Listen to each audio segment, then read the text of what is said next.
It is already dark in the world's first city, and the gates have been shut for an hour. Welcome to Worlds Before Morning. Tonight we are somewhere that has never been on this channel before, and in a real sense has never been anywhere before. A city. Not a large village, not a temple with houses round it. An actual city, with walls and districts and a working bureaucracy, holding tens of thousands of people in one place, on a flat brown plain in the south of what people will later call Mesopotamia. Its name is Uruk. 5,000 years ago, give or take, it is the largest thing human beings have ever built, and nothing like it exists anywhere else on Earth. Get comfortable before we go in. Push the pillow into the shape you actually want. Let your jaw come unclenched, and your shoulders come down off your ears, and your hands open. Here is where tonight will take us, and none of it is a test. We will walk a street of mud brick houses, where the day's heat is still coming out of the walls. We will climb to a rooftop, where a whole family is asleep under the open sky, because down inside the house it is too warm to bear. And late in the night, in a room lit by one small flame, we will look over the shoulder of a man pressing marks into wet clay, doing something no one on this planet has been doing for very long. If these nights are good to you, the subscribe button is there, and it costs you nothing to press it later. That is my only request tonight. Everything after this is the city and the dark, and my voice getting quieter. One thing before we walk in. Almost nothing about this night was written down, even here, in the place where writing was invented. The tablets that survive are receipts and lists and rations, not diaries. So the walls and the streets and the barley and the beer are solid. The people you will meet are careful imagining, built on what the ground and the tablets can support. Below the walls, out in the dark, the river goes past, doing what it did before any of this. The river is older than the city. Come in. The lanes are narrow, and it is warm, and everyone is already on the roofs. Start at the wall, because the wall is the whole point. It runs for miles around the city. A great earthen rampart faced in mud brick, thick enough at the base that 4 people could walk along the top abreast. In the last light, it is the color of everything else here. That is to say, the color of dried river mud. A warm, pale brown that goes rose for a few minutes at sunset, and then gray. There is a story told much later, that a king built this wall and that it was his one lasting achievement. Whether any of that is true is beyond anything the ground can tell us. The wall itself is certainly real. You are standing under it. The gate is closed. It shut at sunset the way it does.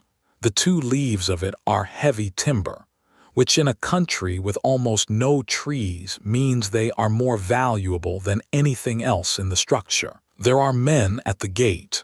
Not soldiers exactly, not yet, in the sense your century would mean. They are men whose turn it is.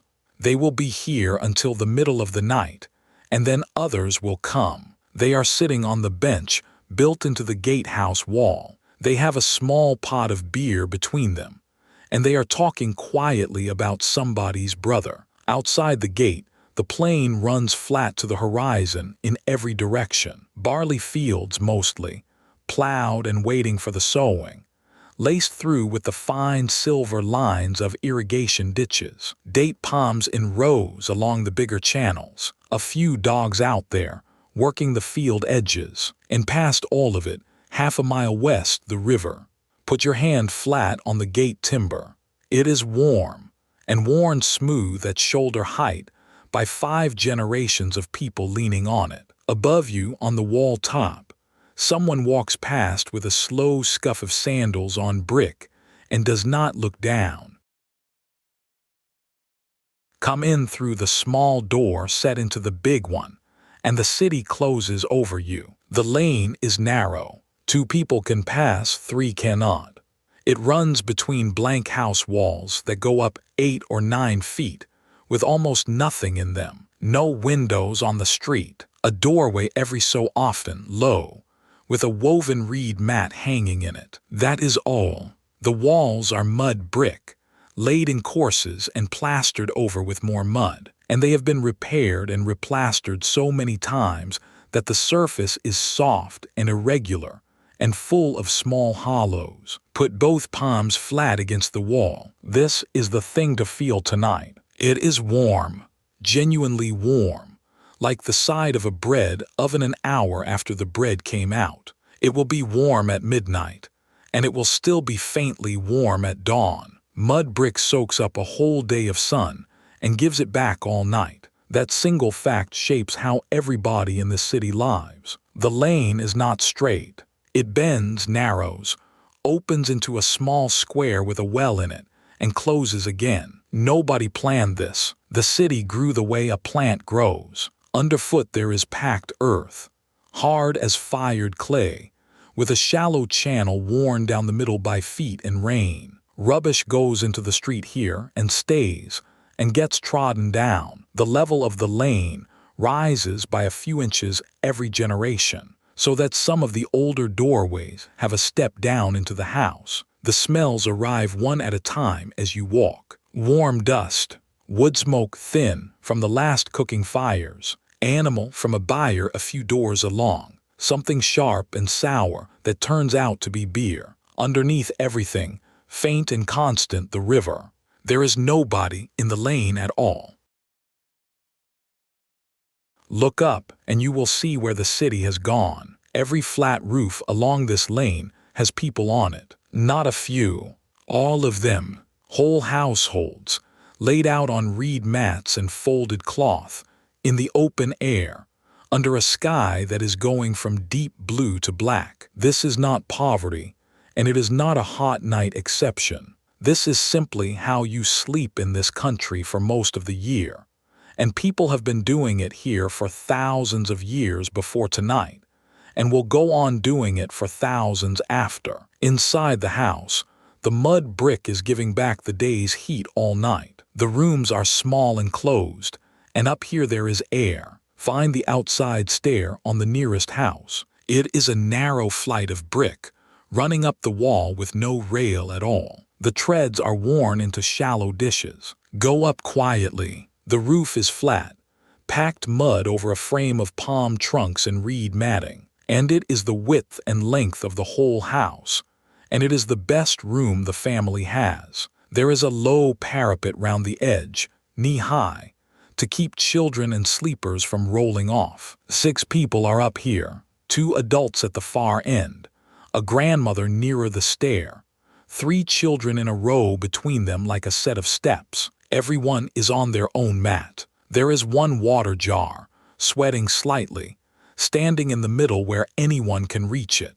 They have been asleep about 20 minutes. Across the lane, 4 feet away, another roof, another family, arranged the same way. Beyond that another. Look out across the district, and the whole city is a field of low, flat rooftops with people lying on them. Thousands of roofs, tens of thousands of people, all sleeping outdoors under the same sky. Nobody down in the lanes, everybody up here. The river is older than the city, and it moves past all of it in the dark. Nobody on any of these roofs is thinking about it. From up here, you can see the thing the city is built around. It is worth crossing the roofs to get a better look. At the center of Uruk stands a raised platform of mud brick, enormous, several stories high, with a temple on top of it. It is not the step tower that the word ziggurat will come to mean in your century. Not yet, not quite. That form is still developing. What stands here tonight is a great artificial mountain of brick, terraced, with a broad ramp going up one face, and a building on the summit. In the daylight it is white. They have plastered whole faces of it in white gypsum. It is startling in sunlight, and the whole quarter is named for that whiteness. The colored cone work is elsewhere, down in the other great precinct across the way. We will go and put a hand on it later. From a distance, this one reads as a woven texture, as if the entire building had been dressed in a giant reed mat. At night, none of that shows.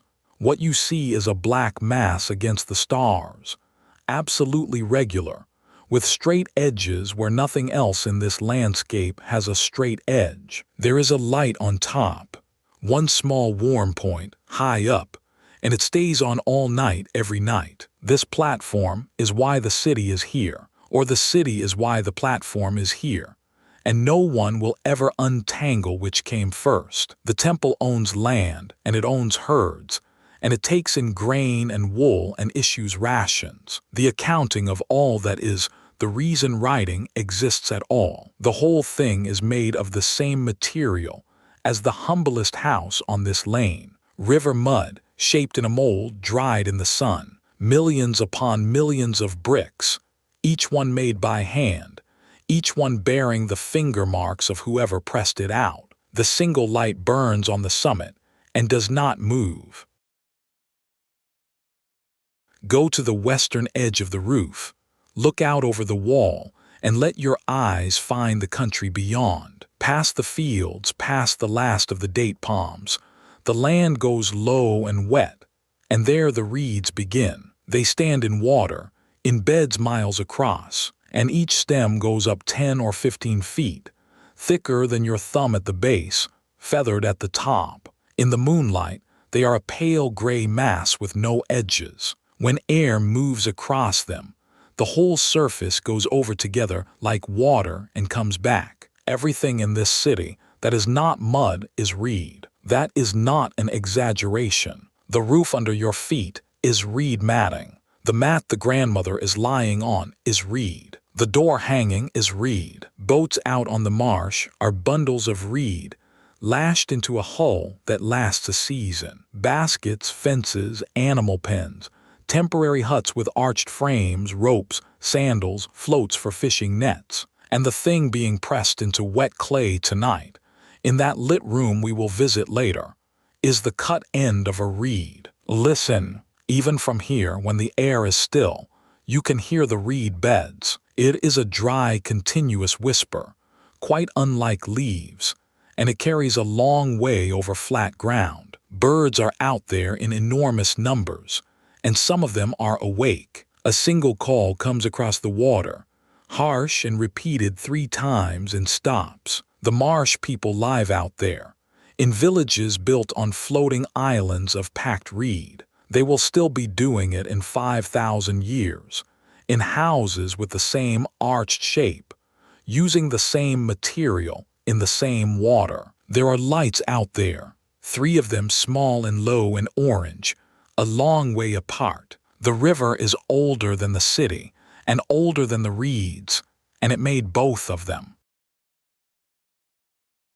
Out beyond the wall, along the big channel, stands a row of trees. In a country with no forest, they are worth walking out to. Date palms, 50 or 60 of them in a line, planted a long time ago by somebody who knew they would not see them mature. Each one a bare gray column going up 30 or 40 feet, with a crown of long stiff fronds at the top. Stand at the base of one and put your hand on the trunk. It is not bark in the way a conifer has bark. It is a rough lattice of the stumps of old fronds, packed close, going up in a spiral. You could climb it if you were young and had done it before. Look up. The crown is enormous from underneath. A spray of fronds 12 feet long, black against the stars, and among them hang the fruit clusters, heavy, in bunches the size of a sack. This tree is the second great crop of this country, after barley, and in some ways it is the better one. It gives food that dries and keeps for years. It gives sugar, which is otherwise almost impossible to get. It gives fronds for roofing and matting, fiber for rope. The trunk itself, when it finally dies, is the only timber anybody around here has. Under the palms, the shade is worth more than the fruit. In this heat, a strip of palm shade along a channel is where you grow everything delicate. Onions, beans, greens, and other fruit trees that would burn in the open. That is what is planted here. Between the trunks, the ground is dug into small beds, damp and dark, with the water led along a shallow gutter. The sound in a palm grove at night is unlike anything else. The fronds are stiff and dry, and when air moves they rattle rather than rustle. A hard clattering high overhead that starts and stops without warning. Something is up in the crown of the third tree along. You can hear it moving, and a small piece of dry frond comes spinning down and lands beside your foot. The channel runs past, black and quiet. The river is older than the city, and older than these trees, and it is what put them here.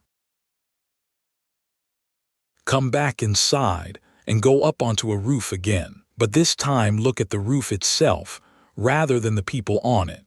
It is not only a bedroom, it is the household storeroom, workshop, drying floor, and larder, and every square foot of it is doing something. Along the parapet on the sunny side, on a bed of matting, dates are drying in a thick layer, turned every day, going darker and stickier as the week goes on. Beside them, on a cloth, a heap of small gray-green things that turn out to be dried onions. There is a row of jars against the low wall, upside down, drying after washing. A bundle of reed stems, cut and stacked for repairs. A coil of rope, 2 flat baskets, one inside the other.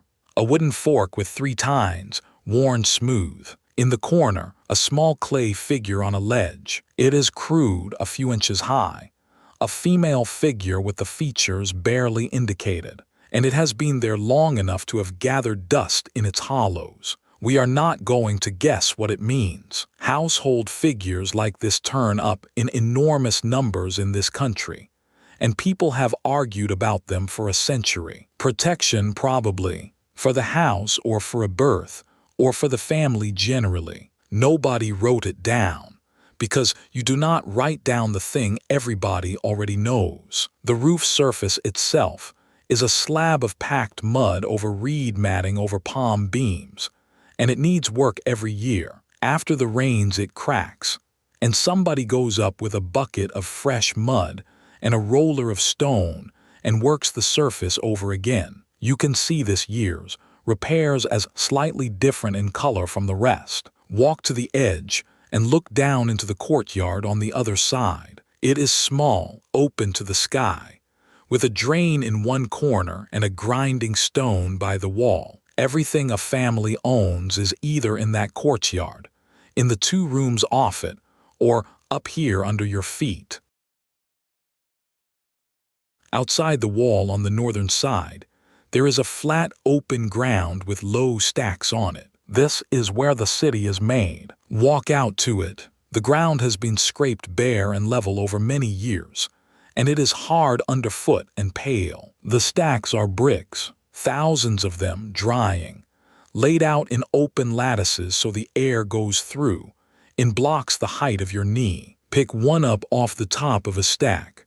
It is heavier than you expect, small and square in section and longer than it is wide, a size that fits one hand, still slightly cool in the middle where the sun has not reached. The top surface is smooth from the mold, and the underside is rough from the ground, and in the smooth face, quite clearly, are 4 parallel grooves where somebody drew their fingers across the wet clay to strike off the excess. That is a hand. A specific hand this afternoon, belonging to somebody who is asleep on a roof half a mile from here. The process takes place right where you are standing. River mud is dug from the bank and carried here in baskets. It is mixed with chopped straw and dung, which stops it cracking as it dries, and trodden with bare feet in a shallow pit until it is even. Then it is pressed into a wooden mold, struck level. The mold is lifted away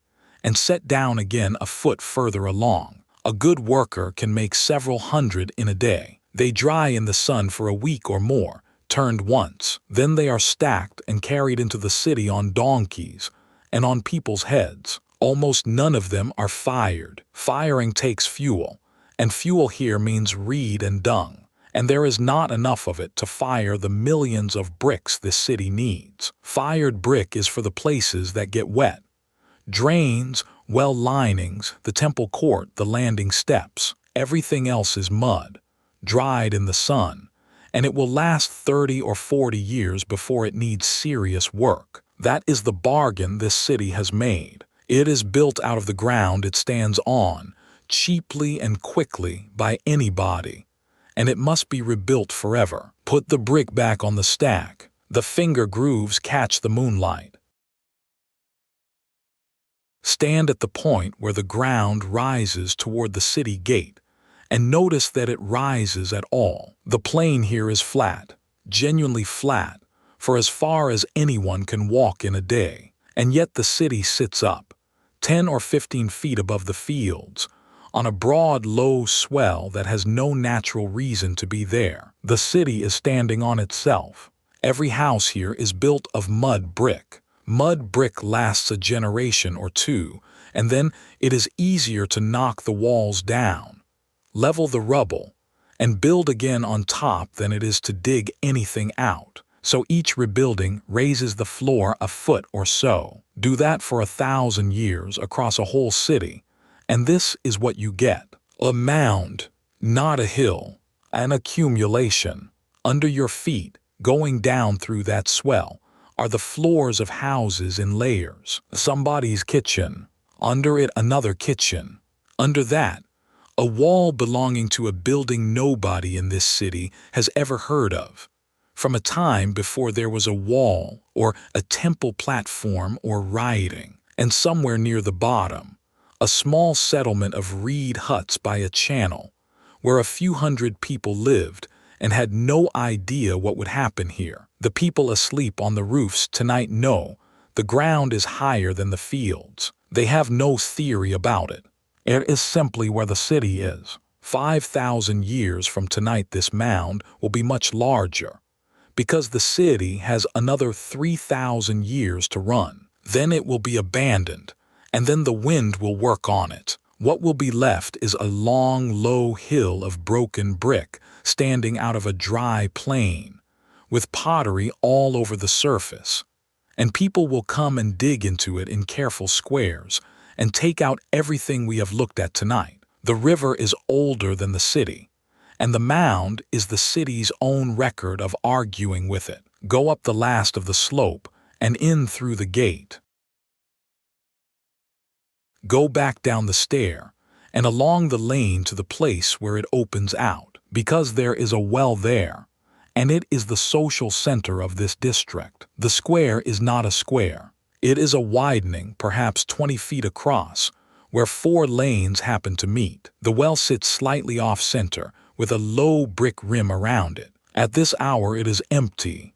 In the morning there will be a queue here that lasts 2 hours. Every woman in 6 streets will pass through it, and the news of the district will move at the speed of that queue. Look into it. The shaft is lined with brick, going down further than the light reaches, and the water at the bottom is a small dark coin with a star in it. The rim is worn into deep grooves, half a dozen of them cut by rope. That takes generations. Every one of those grooves is thousands of jars coming up, hand over hand, by women who are long dead and whose names were never written anywhere, because the tablets record barley and not people. There is a jar standing beside the rim, left by somebody upright and empty. The ground around the well is damp and packed hard and slightly sour. The smell of it is the smell of spilled water on old earth. Water is the whole argument of this country. Rain here is unreliable and light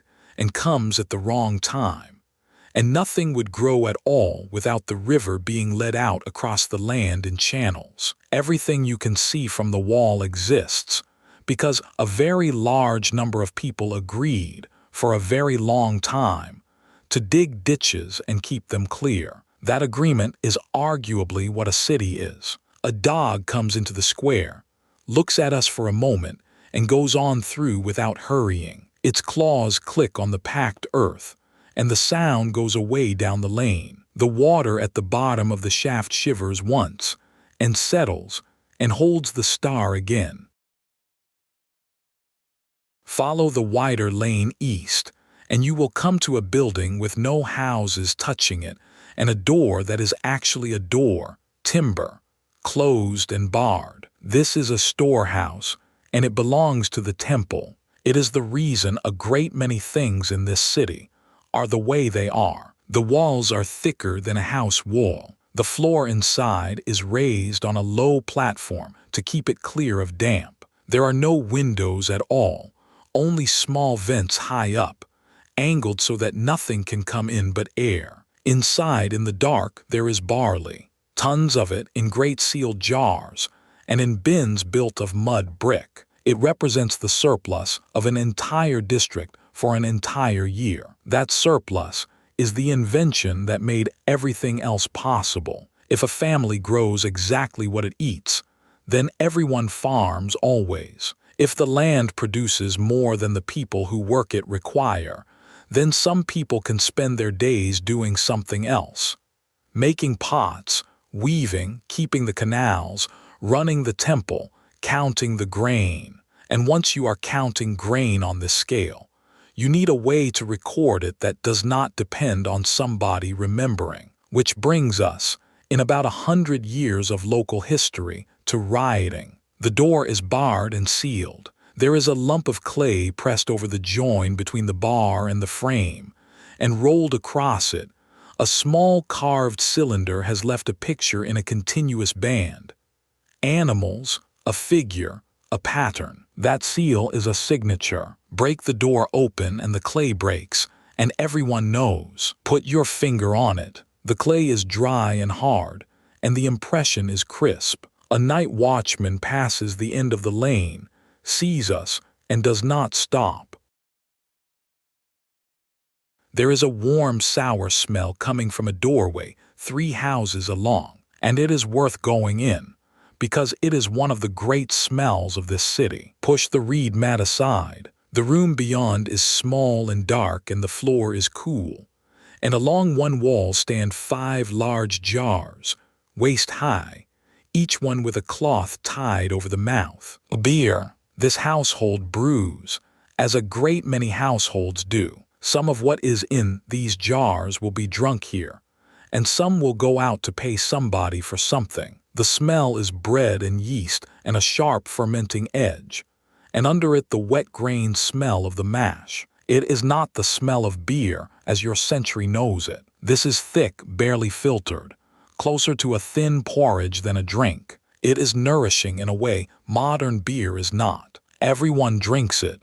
Adults, children, the workers on the temple estates, who receive it by ration in a fixed measure per day alongside their barley and their oil. There are tablets that record exactly that, jar by jar, name by name. It is drunk through a straw, a long reed straw, sometimes with a filter at the end, going down past the floating husks to the liquid underneath. 2 people will share a jar with 2 straws, sitting either side of it. There are carved seals showing exactly this scene. Lift the cloth on the nearest jar. The surface underneath is pale and slightly domed with a crust on it, and where the crust has cracked you can see the darker liquid below. It is very faintly moving. That movement is the whole trick. Nobody in this room knows what yeast is. They know that if you do it this way, in this jar, in this order, it works.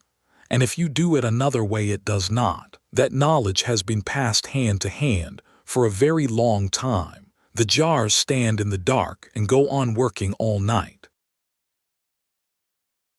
Next door, sharing a wall, is the animal end of the household. You can find it in the dark by smell alone. It is a single room off the small courtyard, roofed, open on one side with a low mud partition. Inside there are 2 donkeys and 4 goats, and they are all lying down. The smell is warm and thick and entirely familiar to anyone who has ever been in a barn. Dung, straw, animal breath, and the sweetish note of stored fodder. The donkeys are the valuable ones. In a country with no horses yet, A donkey is transport, plow power, the difference between carrying a load on your own back and not. These two are dozing standing at first, and then, as you watch, one of them folds down. The goats are the everyday economy: milk, cheese, hair for rope and coarse cloth, and eventually meat, though that is rarer than the pictures suggest. Meat is for festivals, and for people much further up. One of the goats is awake and chewing. In the dark, you cannot see the jaw move, but the sound is unmistakable and completely regular, and it goes on for the entire time you are standing there. The floor has been swept. There is a shallow drain running out under the wall to the lane, because the dung is worth something and gets collected, dried and burned. In a treeless country, fuel is a real problem, and dried dung is a large part of the answer. Above the byre, on the same roof as the family, nobody minds any of this. The animals are part of the household in the plainest sense. Their warmth comes up through the roof structure. Their sounds are the sounds of home. One of the donkeys sighs enormously, the way donkeys do. The river is older than the city. The animals are older than the river's use, and they are asleep in the dark beside people who cannot manage without them. At the end of the lane, where the houses stop and there is open ground, a potter has a yard. The yard is still warm. The kiln is a squat brick dome with a stoke hole at the bottom. It was fired this afternoon and sealed, and it is cooling slowly with the day's work inside it. Put your hand near the brick, and you can feel it from a foot away. Around the yard, on planks and on the bare ground, stand the pots that are waiting, hundreds of them. Not fine work, ordinary bowls, storage jars, drinking cups, in a plain buff color with no decoration at all. Pick one up. It is thin, light, slightly irregular, and there are faint spiral ridges running round the inside, where the wheel turned under the potter's hands. The wheel is the thing. A generation or two ago, most pots in this country were built by hand, coil on coil, slowly. Now there is a wheel, and one worker can turn out a bowl in the time it used to take to start one, and the result is standard. Standard is the word that matters. Look at the stack of coarse bowls by the wall, which were not turned on the wheel at all. They are pressed into a mold quickly in enormous numbers, and they are all the same size, not roughly, but usefully the same because they are ration bowls. The whole point of them is that when a temple official hands out a measure of barley, everybody's measure is the same. There is a word in the writing of this city that is simply a picture of one of these bowls. It means food and it means ration, and later it will mean bread. The clay for all of this came out of the riverbank, half a mile away, in baskets. The fuel came from the reed beds. The water came from the well. The kiln ticks as it cools. Somewhere inside it, a pot cracks with a small clear sound, and the potter, asleep on the roof above, does not hear it and will find it in the morning. Go down the stair and in through the reed mat. Because we have talked about these houses all night and never been inside one, it is dark and it is warm, and the warmth is the first thing. After the roof, it feels like walking into a bread oven that has been left to cool. This is why nobody is in here. Wait for your eyes. There is one small opening high on the wall, and it lets in enough starlight to make out shapes. The plan is simple, and it is the plan of a house in this country for the next 5,000 years. A small courtyard open to the sky, and rooms opening off it, and no windows onto the street. The main room is perhaps 12 feet by 8. The floor is beaten earth, swept, with a reed mat rolled against the wall. There is a low mud brick bench built along one side, and on it stand 2 jars and a lamp. Along the back wall, a mud brick bin for barley waist high with a wooden lid. Hanging from a peg, a woman's shawl, a leather bag, a sickle made in one piece of hard-fired clay, handle and curved blade together, which is the ordinary harvesting tool here, and is made by the thousand and works perfectly well. In the corner a grinding stone, and a smaller rubbing stone, and the shallow dish of flour beneath them, and a film of flour dust over everything within 2 feet. That is the whole inventory. This family is not poor. They have a house of their own, a donkey, goats, a loom next door, and a roof to sleep on. The wealth of this city is not in its houses. It is in the temple, and in the storehouses, and in the wool going out and the copper coming in. Put your hand on the mud brick bench. Warm. Put it on the floor. Cooler and slightly damp. There is nothing personal in this room at all, except the shawl on the peg. It is somebody's, and it has the shape of her shoulders in it. Go back out into the courtyard where the air moves, and up the stair, and be glad to be on the roof. Stand still on the roof and do nothing, but breathe for a minute, because a city has a smell, and this is the first one that ever did. Closest and strongest is the warm dust smell of the brick itself, which is everywhere and constant, and is really the smell of dried river mud, faintly mineral, like a clay pot filled with warm water. Then wood smoke, or rather reed and dung smoke, thin at this hour from banked fires. Then animals, not overpowering but present in every direction, because every household has some, and the buyers are inside the houses. Then the drains, which are open and which run into cesspits and into the street, and which are exactly as bad as you would expect, and which everybody here stopped noticing in childhood. Then from that doorway, the sour bread smell of fermenting beer. Then faintly fish, from where the catch was cleaned this afternoon. Then the reed beds, green and wet and slightly rotten, coming in over the wall on any breath of air from the west. Then right at the edge of what you can detect, something sweet. It takes a while to place. It is the date drying on the parapet a few feet away. None of it is pleasant on its own, and the mixture is not unpleasant at all. It is simply the smell of a large number of people living close together with their animals and their food and their waste. In the heat, it will be the smell of every city on earth for the next 5,000 years, without much variation. Your own century's cities smell of something else entirely, and mostly of engines, and people there complain about that too. Take one more breath. Warm dust, smoke, animal, beer, reed, dates. That is Uruk. Nobody here can smell it, because it is simply what air is. Climb the ramp to the top of the city wall, where the night watch is walking, and stand out of the way. The wall top is wide and flat and smooth underfoot. It runs off in both directions until it curves out of sight. Up here there is a breeze that does not reach the lanes. It is the first genuinely cool air you have felt since we came in. The watchman is a middle-aged man in a plain wrapped skirt with a stick over his shoulder. He is walking his stretch at a pace that will get him to the end of it and back in about the time he wants. He is not watching for an army.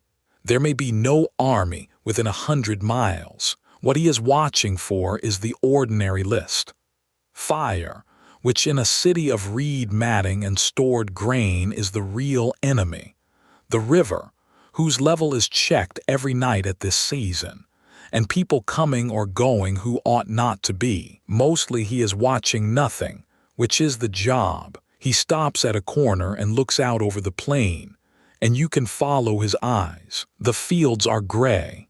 The canals show as darker lines. Far off, the river is a wide pale band with the sky lying on it. Then he turns and looks inward over the city, and that is the better view. Rooftop after rooftop after rooftop, thousands of them, running away in every direction. On nearly every one, the small pale shapes of people lying down. From up here you can hear the city, and it is a very particular sound. Not silence, A low, broad, continuous murmur made of 10,000 sleeping people breathing in the open air, with a dog somewhere, a child, and the reed beds beyond the wall. Nobody has ever heard that sound before this century. There has never been a place with enough people in it to make it. He walks on. His sandals scuff. The sound goes away along the wall. Come down off the wall by the inner stair, and walk out through the small gate toward the water, because there is a canal running along the city's edge, and it is the reason for everything. It is not a river and not a ditch. It is a made channel, wide enough that 2 reed boats can pass, with banks of piled earth on both sides that have been walked into hard paths. The water in it is moving slowly, from left to right. It is doing that because somebody upstream dug a cut from the river, and somebody else has maintained it every year since. Sit on the bank. The earth is still warm. Below you, the water is black, and you can hear it working along the bank in small, irregular laps. This canal waters perhaps 400 acres. There are dozens like it around the city, and a system of gates and lesser channels dividing off it, and the whole arrangement has to be dredged of silt every single year, or it fills and dies. That is the hidden truth of this country. The river carries an enormous load of fine mud, and the moment you slow it down, it drops that mud. A canal is a machine for slowing water down. Every year the channels silt.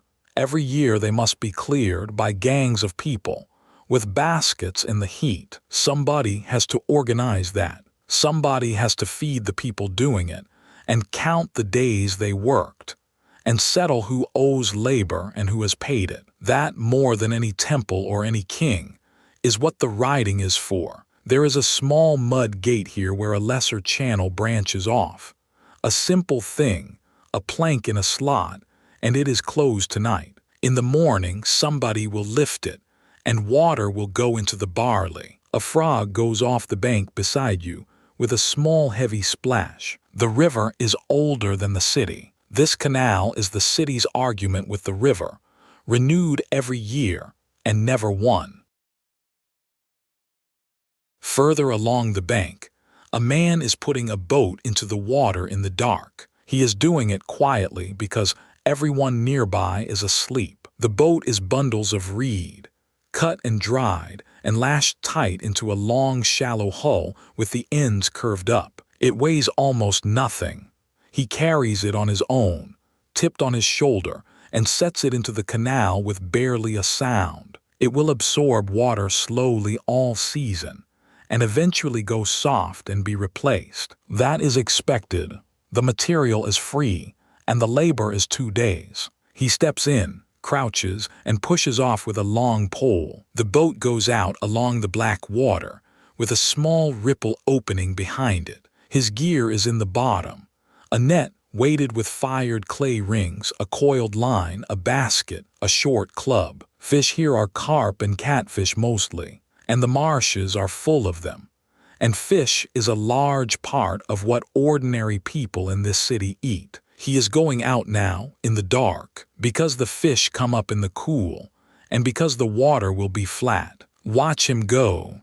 He poles standing, one long stroke and then a pause while the boat runs. The pole comes out of the water each time with a soft, sucking note. At the point where the canal opens into the marsh, he stops poling, and the boat drifts. He sits down in the bottom of it and does not move again for a long time. You can just make him out.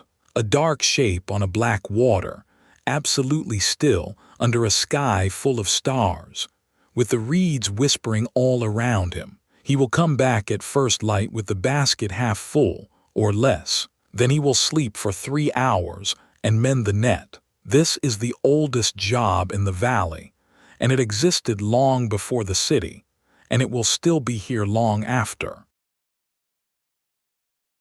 Where the canal meets the city, there is a landing, cut into the bank and faced with brick. Half a dozen boats are tied up there for the night. Go down the steps. They are shallow and wide, and the bottom three are green and slick. The water is a hand's depth over the lowest one. The boats are of two kinds, and the difference tells you a great deal. Most are reed, long, shallow, light, bundled and lashed, good for the marsh and the canals and a season's work. Two of them are drawn right up onto the bank on their sides to dry out. One is not.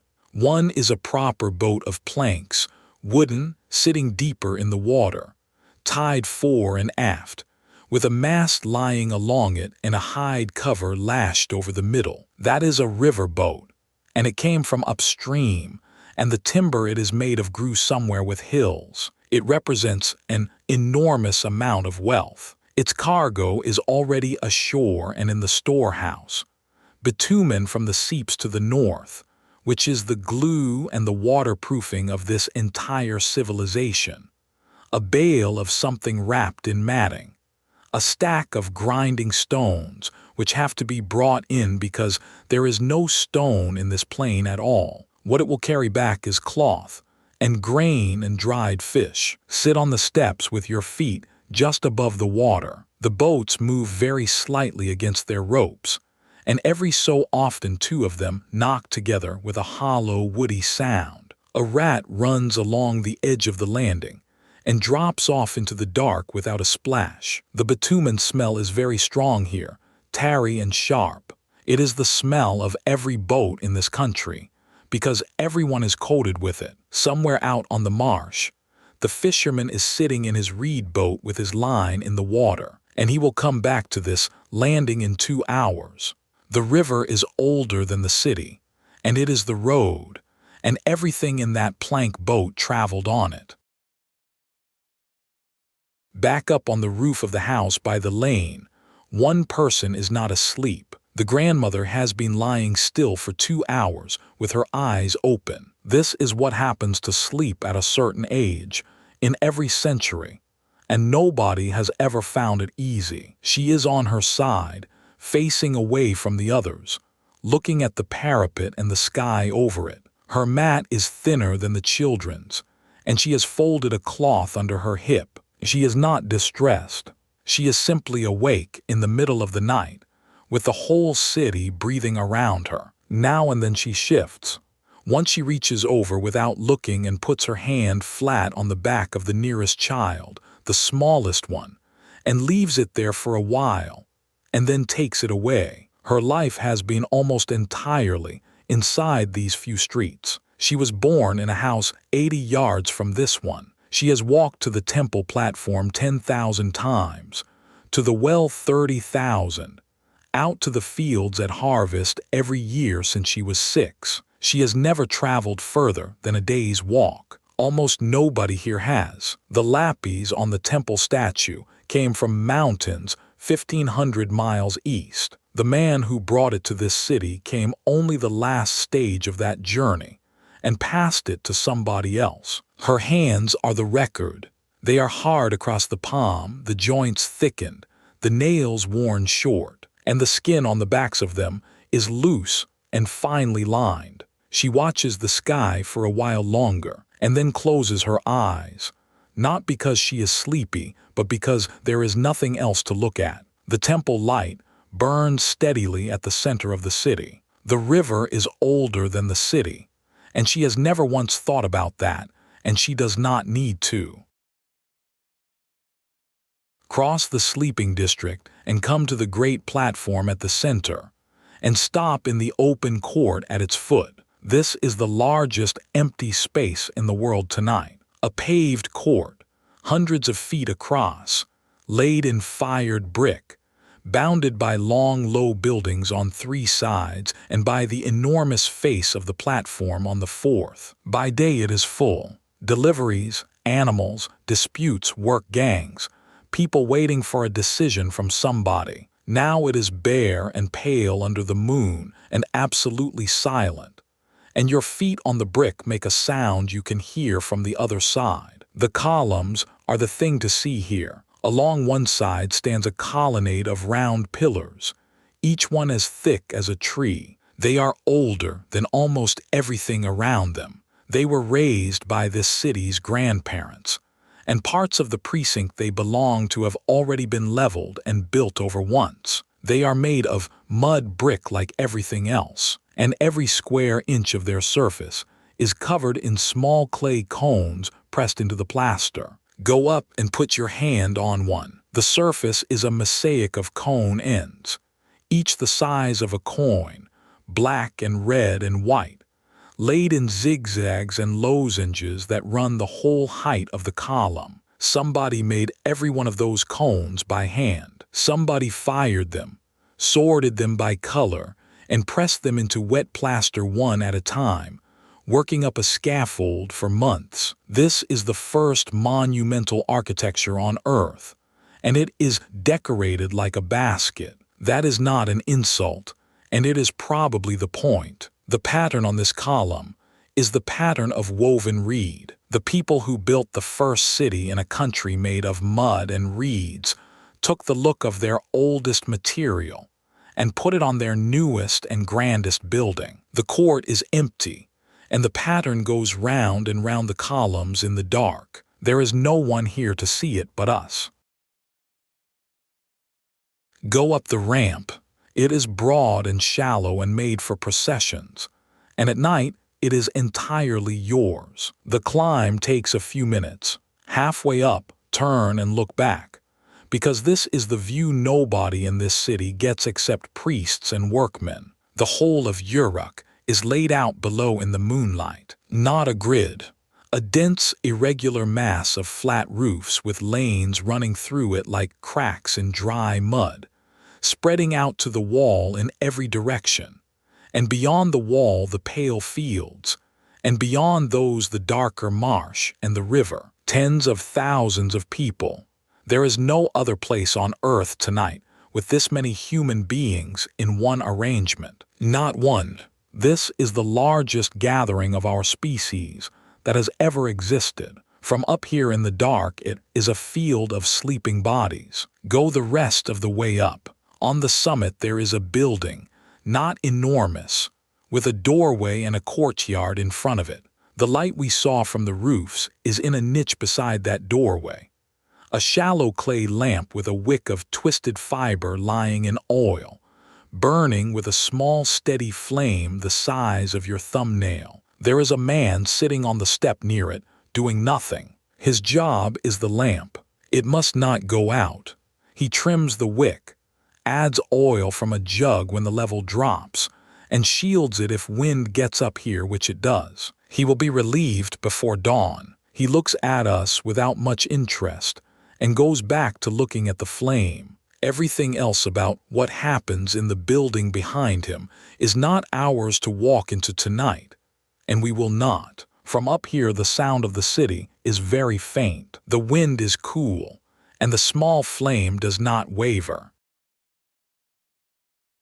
Come down the ramp and cross to the long, low buildings on the north side of the court, where one doorway has light in it. This is not a house. It is a working room attached to the temple administration. At this hour there is one person in it, and he is the reason we came tonight. The room is small. Mud brick walls, a beaten floor, a reed mat, and shelves built into the wall. On a low table stands a lamp exactly like the one on the summit, and beside it a shallow basin of water, a lump of gray-brown clay wrapped in wet cloth. The man sitting cross-legged at the table is somewhere in his 30s. His hands are clean, which in this city marks him out more than his clothes do.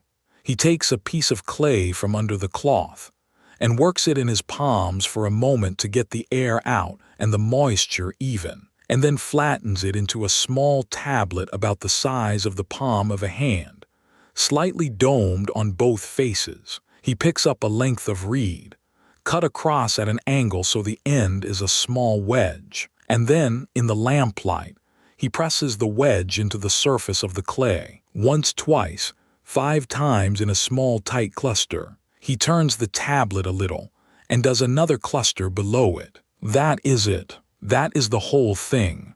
A man in a small room, pressing the end of a cut reed into river mud by the light of a burning wick. There is nobody in the world doing this, except a few hundred people in a handful of cities in this one valley. It has been going on for perhaps 10 generations. That is long enough that nobody alive remembers it starting, and short enough that it is still changing shape every year, and it will outlast everything else in this room by 5,000 years. Lean over his shoulder.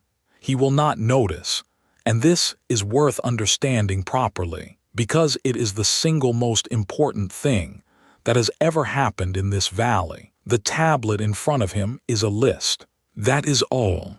It is a record of grain, moving from one place to another, with the amounts and the person responsible. The marks fall into two kinds. Some of them are numbers, made with the round end of the reed rather than the wedge, pressed straight down to leave a circle, or at an angle to leave a half moon. Different sizes mean different units, and the system is not decimal. It counts in 60s, and that habit is the distant ancestor of the hour you still divide into 60 minutes, and the circle you still divide into 360 degrees. Though a great many centuries of astronomers stand between this tablet and that, without anybody knowing why. The other marks are words. Some are still recognizably pictures, if you know what to look for. There is a sign that is plainly a head. There is one that is plainly a bowl. There is one that started as an ear of barley, and has been simplified by repetition into a spray of wedges, that a stranger would never read as barley at all. That simplification is happening right now, in this generation. The pictures are becoming signs. They are being turned by speed and habit into something abstract, because a man writing 400 lines a day cannot afford to draw. He is not writing sentences. Nobody is yet. There are no verbs on this tablet, and no grammar to speak of. It is a table, this much of this from him to there. Poems will come, letters will come, complaints about the quality of delivered copper will come, and law codes, the story of a king who goes looking for a way out of dying. All of it comes out of this, out of a man in a small room counting barley. He finishes the tablet, checks it against a wax-smooth surface where he has scratched a working note, and sets it on the shelf to dry. Then he takes another lump of clay from under the wet cloth. Go back to the lit room, because there is something the scribe wears that we walked past earlier. On a cord around his neck, tucked inside his robe, hangs a small stone cylinder about the length of a thumb joint, drilled through lengthwise. He takes it out now, because he has finished a tablet that needs it. It is carved all over, and the carving is intaglio, cut into the surface, so that the stone itself looks like a confusing tangle of grooves. Hold it, and you can make out almost nothing. Then he rolls it across a fresh strip of clay at the edge of the tablet, once, with even pressure, and there in the clay is a picture, in relief, continuous, repeating if he rolled far enough. Two long-horned animals facing each other, a figure between them, a pattern above. This is his signature and his authority. Nobody else has this exact cylinder. It was cut for him by a craftsman with a bow drill and abrasive sand. It took days, and it is the single most valuable object he owns. Every administrator in this city has one. So do merchants. So do some households. A seal on a clay lump over a door, over a jar lid, over a knot in a cord, means this was closed by this person, and nobody has opened it since. It is also, in a very direct sense, an identity. In a city of tens of thousands where most people cannot read, a picture that only you can make is how you exist in the record. He puts it back inside his robe without looking, a gesture he has made 10,000 times. Thousands of these cylinders will survive. They are hard stone, small, and they turn up everywhere. And because the carving is so fine, they are among the loveliest things this civilization ever made. Nobody will know whose neck any of them hung on. Look at the shelves along the wall while he works, because they are the strangest thing in the room. They are full of tablets, standing on edge in rows like plates in a rack. Hundreds of them. Some are the size of a palm, some smaller than a matchbox, a few as big as a dinner plate. They are not fired. Nobody is firing these. Fired clay is expensive, and these are working documents. And sun-dried is enough for a record that only needs to last a season or a few years. Pick one up. It is heavier than it looks, cool, slightly gritty. The marks on it are crisp and sharp, and cast tiny shadows in the lamplight. Here is the accident at the heart of everything we know about this city. Sun-dried clay is fragile. Left in the rain, it goes back to mud. Left on a shelf, it survives indefinitely. But the shelf has to survive too. What preserves these tablets in enormous numbers is rubbish. When a working archive is finished with, the tablets are thrown out with everything else, and the whole lot goes into the fill under the next building, and the dry ground holds it. Almost everything we have from this world was thrown away by somebody who had finished with it. There is a particular sadness in that, and also something like luck. The days that were written down are the days somebody had a reason to record. The days that survived are the days a roof fell in. Some of these will be scraped and reused. Wet clay is recyclable, and the routine stuff gets soaked and worked and made into new blanks. He is doing this to the small heap at his left elbow now, between tablets, old records dampened, going soft, being kneaded back into anonymous material. Nobody in this room thinks any of it is precious. It is paperwork. The river is older than the city, and the mud in his hands has been through both. There is a second, smaller table in the corner of this room. There is nobody at it, but you can tell exactly what happens there. On it lies a stack of practice tablets, round ones, palm-sized, rough, with the same sign repeated across them in rows. Pick one up. The top line is neat and confident, and was made by the man at the main table. The 4 lines under it are the same sign copied, and they are terrible. Uneven pressure, wedges at wrong angles, one line where the whole thing wanders uphill. Somewhere in this city, a boy of about 10 is asleep on a roof with sore fingers. Learning this takes years. There are hundreds of signs, and many of them can be read more than one way. The whole system is held in the heads of a very small number of people. A scribe is made by copying endlessly, until the hand knows the shape before the mind does. The training is harsh. Later texts from this country, written by scribes about their own schooling, complain bitterly and at length about beatings for lateness, for sloppy work, for standing up without permission, for speaking. One of them is a father's lecture to a son who is wasting his opportunity, and it could be delivered tonight in any city on earth without changing a word. That is later than tonight, but the practice tablets are here, in this room, in this century, and boys were being taught somehow. He will be one of perhaps a few hundred people in the world who can do this. It will feed him for life. Put the tablet back on the stack. The uneven wedges catch the lamplight. The man at the main table has not looked up.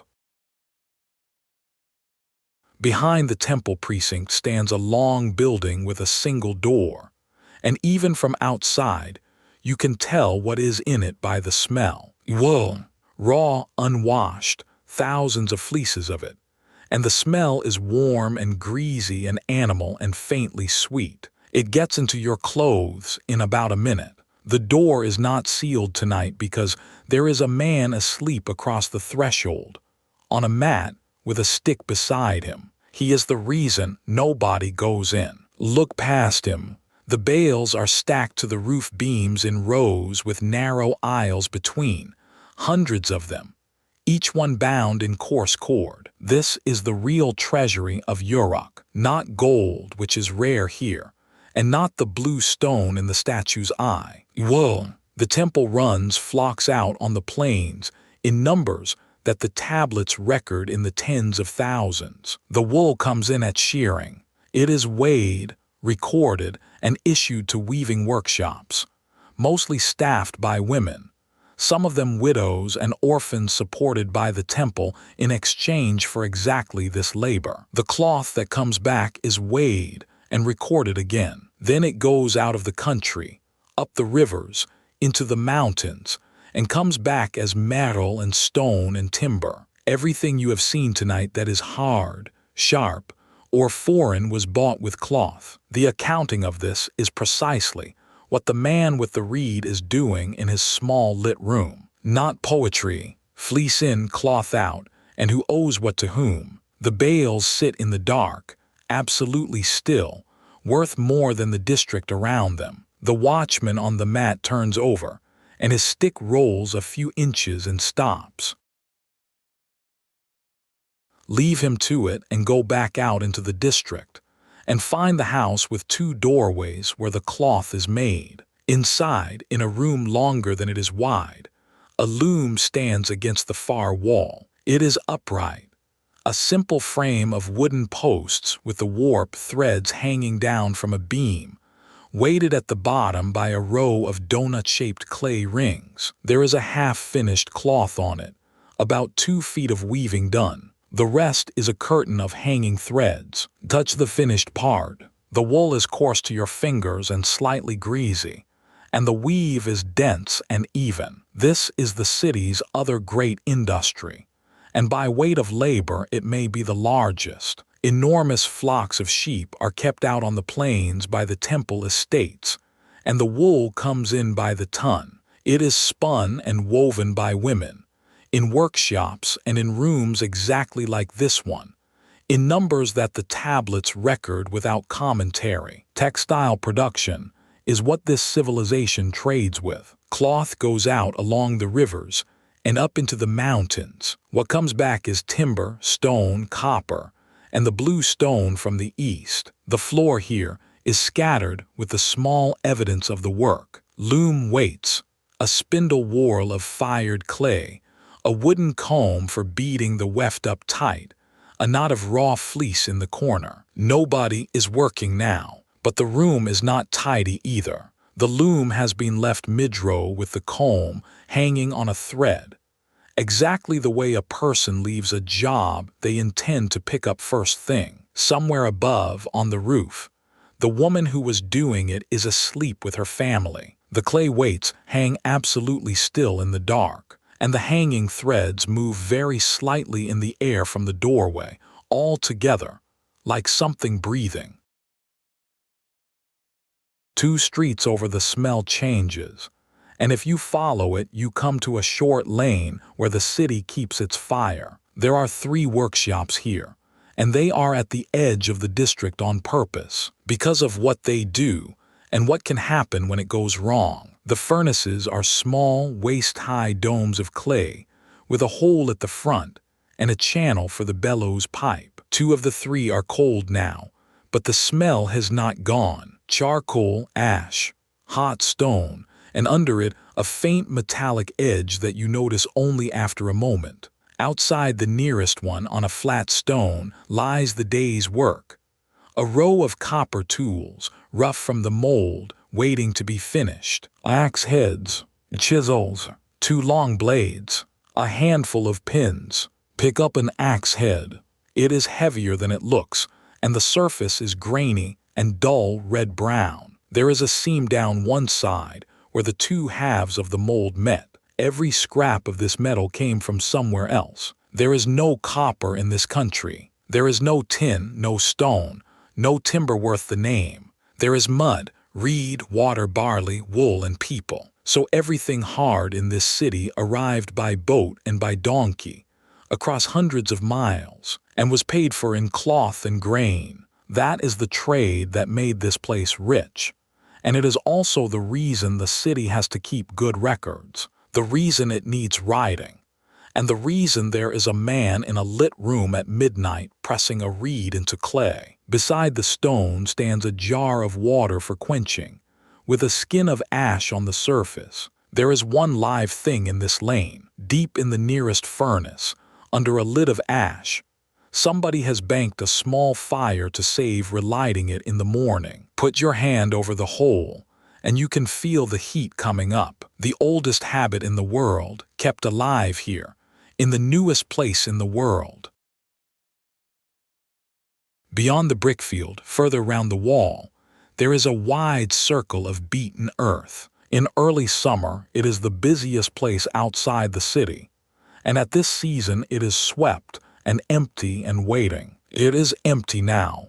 Walk out onto it. The surface is packed as hard as a road and swept clean, and it is perfectly round, perhaps 60 feet across, with a low curb of stones and dried mud round the edge to stop the grain escaping. At the center there is a post set into the ground, worn smooth and shiny at chest height. This is where the barley is separated from its straw. The sheaves come in from the fields in ox carts and are spread over the floor. Then animals are walked round and round on them, tied by a long rope to that post, for hours, until the whole mass is broken up. Then comes the winnowing. On a day with a steady wind, workers throw the broken mixture into the air with wooden forks. The wind takes the light chaff away downwind, and the heavy grain falls straight back to the floor. You can see exactly where the wind blows here, because there is a long drift of pale chaff piled against the curb on the eastern side,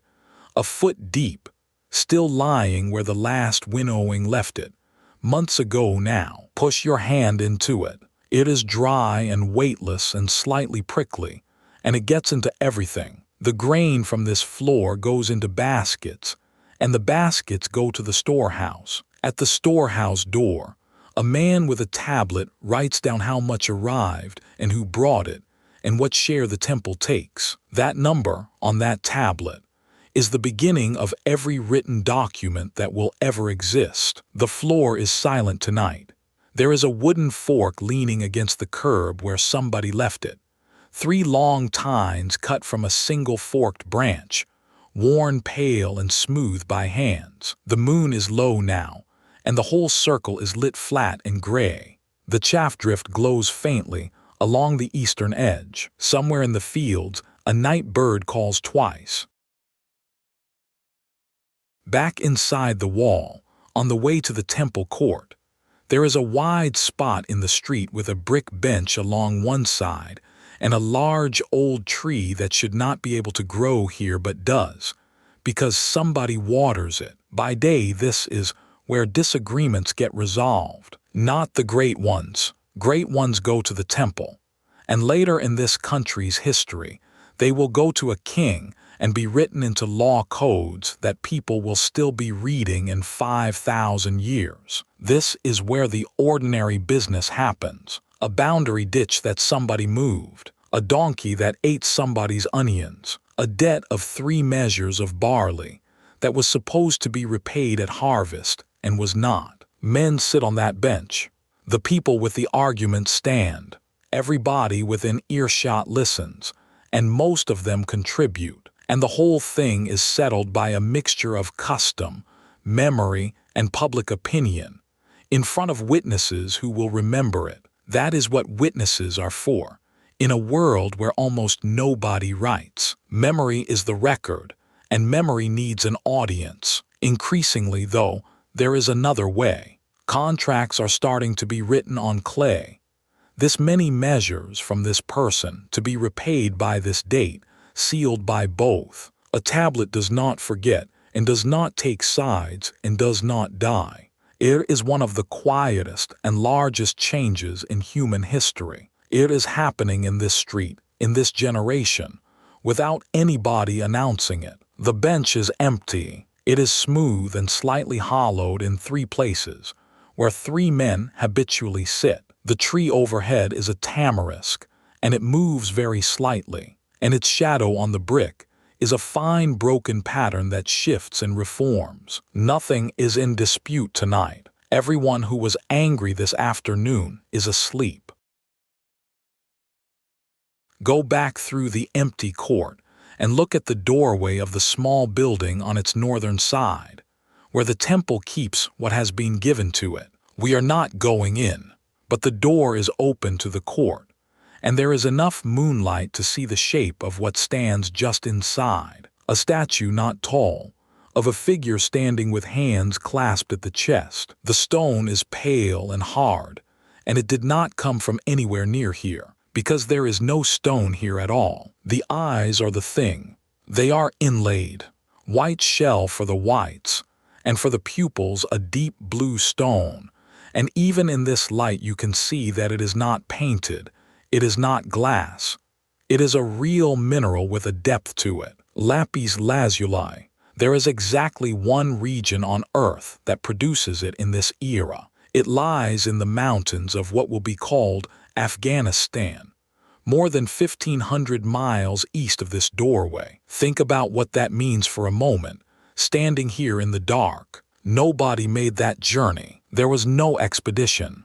The stone moved the way everything moved in this world, in short hops, hand to hand, village to village, each trader carrying it a few hundred miles and selling it on at a profit. It took years. It may have taken a generation. And at the end of it, a lump of blue rock from a mountain nobody in this city could point to was cut and polished and set into the eye of a statue in a temple on a mud plain. The people who made this figure had no idea where the blue came from. They knew only that it came from very far away, and that it was worth more than almost anything they had. The figure stands in the dark with its hands clasped, looking at the doorway, as it has every night for however long it has been here. Come back out and lie down on the warm brick of the empty court, on your back, and look up. The sky over this city is enormous, because the land is flat in every direction, and there is nothing to interrupt it. The Milky Way runs from one horizon to the other. There is no light anywhere except the small flame on the platform and the last few cooking embers, and neither of them touches the dark. People here watch this, seriously and systematically, in a way that nobody has done before. They have to. The whole year runs on it. The barley must go in at the right time, and the flood comes at the wrong time for the crop, and the calendar has to be kept, and the moon is the clock. Months here begin when the thin new crescent is first sighted after sunset, by somebody whose job it is to look. That sighting is a real event, reported and recorded. The man doing the reporting is standing on a temple roof somewhere in this valley tonight. They have names for groups of stars. Some of those names, passed on and translated, and passed on again through Babylonians and Greeks and Arabs and Latin, will still be attached to the same stars in your century, on a chart in a phone. Nobody will remember they were first named by people who lived in mud brick houses and drank barley beer through a reed. The writing of any of it down comes much later, in this same valley, by descendants of these watchers. The bull is up there, the lion, the great figure striding. You cannot pick them out, and that is fine. What is worth having is this. The sky you are lying under is the last thing in this entire episode that is exactly the same as the one over your own roof. The city will vanish. The river will move. Every person here will be forgotten, all of them by name, within a few hundred years. Those stars are still where they were. The brick under your back is warm. The temple flame does not move. Back on the roof of the house by the lane, the smallest of the 3 children has sat up. He is perhaps 5. He has been asleep, and now he is not, and he does not know why. He is at the age where waking in the dark is a large event. He sits on his mat with the blanket bunched in his lap and looks around. The roof is the same as it was. His brother and sister are 2 dark shapes beside him. His parents are at the far end. The grandmother is between him and the stair. He looks over the parapet at the lane, which is black, and then at the other roofs which have people on them, and then up. Whatever woke him is gone. There is nothing wrong anywhere. After a while he gets up, holding the blanket, and pads 3 steps to where the grandmother is lying, and stands there. She is awake, as we know. She does not make a production of it.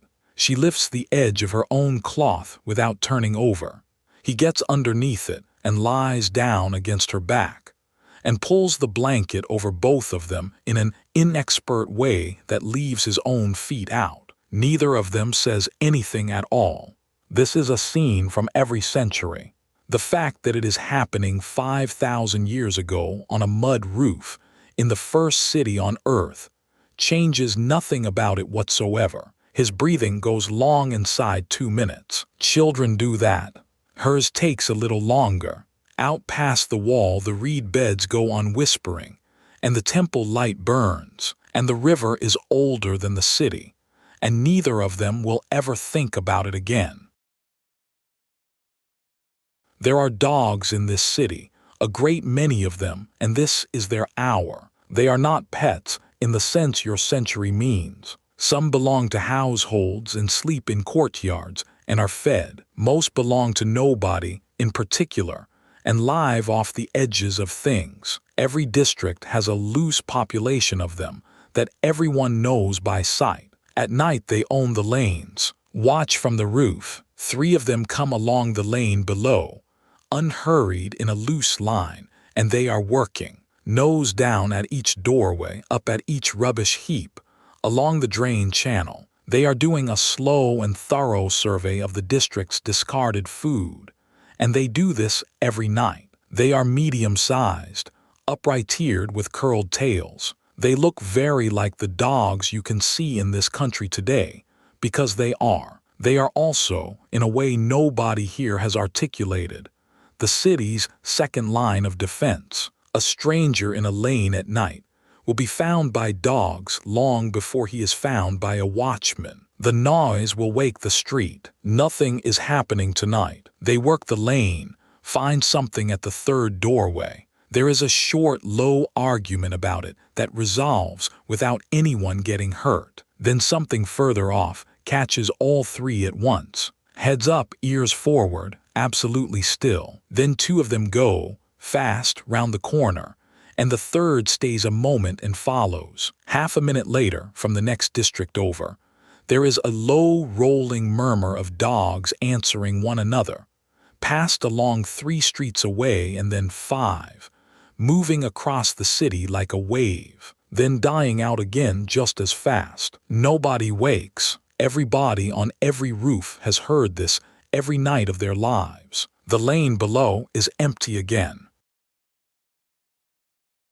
Somewhere around the middle of the night, on roofs all over this city, people wake up, and none of them think anything is wrong. Watch the roof across the lane. A man sits up, quite calmly, rubs his face, and stays sitting for a while, looking at nothing. 2 roofs along, a woman gets up, goes to the water jar, drinks, and stands at the parapet for a minute. Down in a courtyard somewhere, a doormat is pushed aside and pushed back. Nobody here would call this remarkable, though I should be honest that we are borrowing the idea. Divided sleep is well documented for early modern Europe, and the physiology behind it is real and has been measured. For this city, there is no evidence either way, and some people living without electric light today do not divide their nights at all. So take the next few minutes as a likeness, not a record.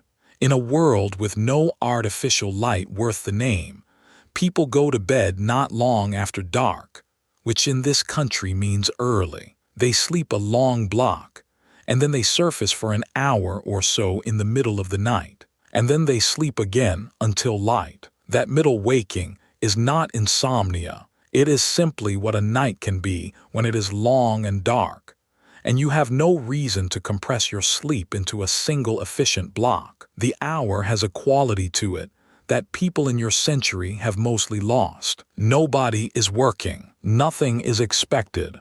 It is too dark to do most things and too late to talk loudly. So they lie there or sit, or go and check on an animal or think. There are communities elsewhere in the world, and in centuries still to come, that will rise in the small hours to sing. The timing of that was not an act of cruelty.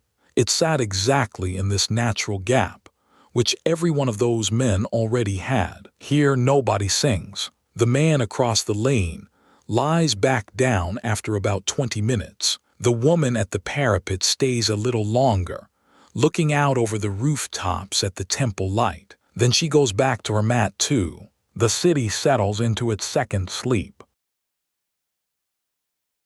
On the wall above the gate, 2 men are standing together in the dark, and one of them is going home. This is the middle of the night, and the watch changes here, and it takes about as long as a conversation. The relief has come up the ramp with a folded cloth under his arm and a small covered pot. He is younger. He says something. The older man answers, and then adds 3 more things, and they are the only 3 things that matter. The river level is unchanged. There was a light out on the marsh that turned out to be fishermen. The gate has not been opened. That is the handover. It has almost certainly not changed in 5,000 years, in any watch anywhere. They stand a moment longer. The younger one uncovers the pot, and it is barley porridge, cold, and he offers it. The older one takes 2 fingers' worth out of politeness, and then goes. His sandals go away down the ramp and into the lanes. He will be on his own roof in 10 minutes, and he will be asleep in 12. The younger man is now the only person in this district who is officially awake. He does what everyone does at the start of a night watch, which is walk his whole stretch immediately, briskly, once to have done it. Then he comes back to the gate and settles on the bench and eats his porridge slowly with his fingers. The city breathes below him. The reed beds whisper beyond the wall. The temple flame sits in the middle of everything. He has 4 hours. He is not going to rush them. Lie back on the warm brick and look at the sky, and consider the thing that is not happening. It is not going to rain tonight. It did not rain last night. It has not rained here for months, and it will not rain for months more.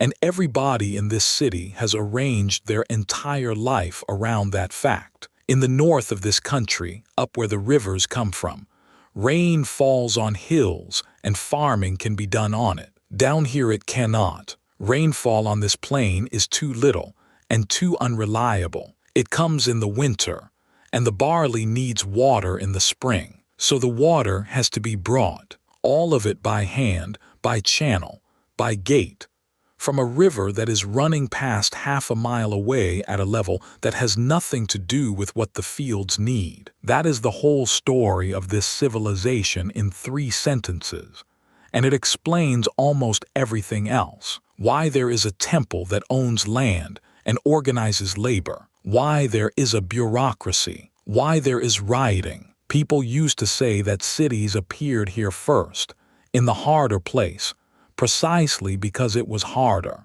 Digging in the north has complicated that, and there were large towns up there sooner than anybody expected. What is not in doubt is that here, on this plain, everything depends on the channel and the plank and the gate. There is something worth sitting with in that, in a warm dark on a roof. The sky is completely clear, and will be clear tomorrow. Not a cloud in it anywhere, from horizon to horizon. The stars go all the way down to the flat edge of the world in every direction. In the spring the weather will change, and the wind will come from a different quarter, and the river will rise. For now the air is dry and still, and smells of dust, and the plowed ground out there is waiting for water that a man will let in with a plank at first light. Before the sowing, the river is older than the city. It is also, in the plainest possible sense, the only reason there is one. There is a sound in the storehouse wall, if you stand close to it in the quiet. It is worth naming, because it is the city's oldest and most persistent problem. Rats and mice. Enormous numbers of them, everywhere permanently, and there is no solving it. A city is a place where food is concentrated and stored. And that is exactly what a rodent needs. Wherever people have gathered grain in one building, this has followed, and it followed fast. Listen at the base of the wall. A small dry scrabble, a pause, a scrabble again. Something is working in the gap between the brick and the earth. The storehouse is built to resist it. Raised floor, thick walls, sealed jars, no ground-level openings. That helps, and it is not enough.